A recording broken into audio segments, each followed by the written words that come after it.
चंद्रशेखर बडसावडे दादा हे राज्यामध्ये शेतकऱ्यांच्या जीवनामध्ये आनंद फुलवण्यासाठी सातत्यानं राज्यभर आपल्या SRT तंत्राच्या माध्यमातून शेतकऱ्यांनी शेती करावी यासाठी ते फिरत आहे। असाच त्यांचा दौरा नुकताच विदर्भात झाला आणि ते अमरावती जिल्ह्यातील मंगरूळ दत्तगिरी जवळील दिघी या गावी विलासभाऊ महले यांच्या शेतात SRTवर करणाऱ्या शेतात ते येऊन गेले।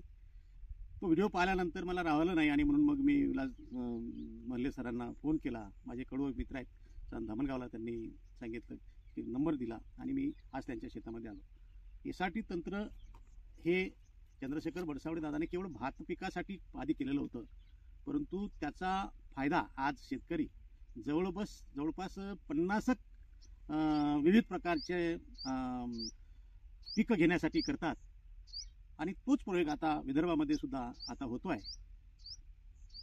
बडसावडे दादा असो, राज्यामध्ये प्रतापराव चिपळूणकर दादा असो, किंवा औरंगाबादमधील विभागीय कृषी अधिकारी तुकाराम मोठे सर असो, हे 3-4ही लोक आणि यवतमाळमधले ते सुभाष शर्मा आहे, पण त्याचं तंत्र थोडं वेगळं आहे। परंतु SRTचं जे तंत्र आहे या तंत्रानुसार निश्चितच शेतकऱ्यांच्या जीवनामध्ये आनंद फुलण्यासारखं हा शेती आहे। त्याचं कारण असं की एक मोठा शेतकरी हा कृषी अधिकारी हा शेतामध्ये जातो आणि शेतकऱ्यांचे प्रश्न पाहून आणि त्यांच्या असणारे चांगले सक्सेस स्टोरी घेऊन तो समाजापुढे आणण्याचा प्रयत्न करतो आणि त्यांना प्रोत्साहित करतो SRT तंत्राबद्दलचं। आणि त्याच्यामुळे ह्या SRT तंत्राचा वापर विदर्भातील अमरावती जिल्ह्यातील शेतकऱ्यांनी मोठ्या प्रमाणात घ्यावा। प्रताप दादा यांनाही सांगेल की तुम्ही तुमच्या तालुक्यामध्ये नव्हे मतदारसंघामध्ये मोठ्या प्रमाणात SRTवर शेती करण्यासाठी प्रोत्साहित करा, त्यासाठी शिबिरं घ्या।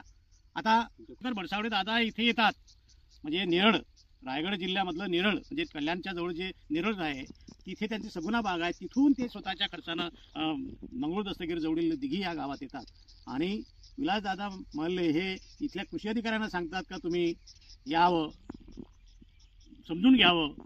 एक कृषी अधिकारी येत नाही, त्यांचा सहाय्यक येत नाहीत। याचा अर्थ असा का विदर्भातले कृषी अधिकारी असो, कृषी सहाय्यक असो, यांना शेतकऱ्यांच्या एकंदर जीवनमानाशी काही देणं घेणं नाही आहे। केवळ आपले नोकरी आणि पगार घेणे यासाठीच ते या क्षेत्रामध्ये आहेत की काय असं एकंदर वाटतं। त्याच्यामुळे यांची शेती पाहून मला खूप आनंद झाला। माझे जे मित्र आहेत, मी प्राध्यापक प्रदीप दंदे, मी महिला कला वाणिज्य महाविद्यालय चांदुरली येथे पॉलिटिकल सायन्सला लेक्चर आहे। धन्यवाद।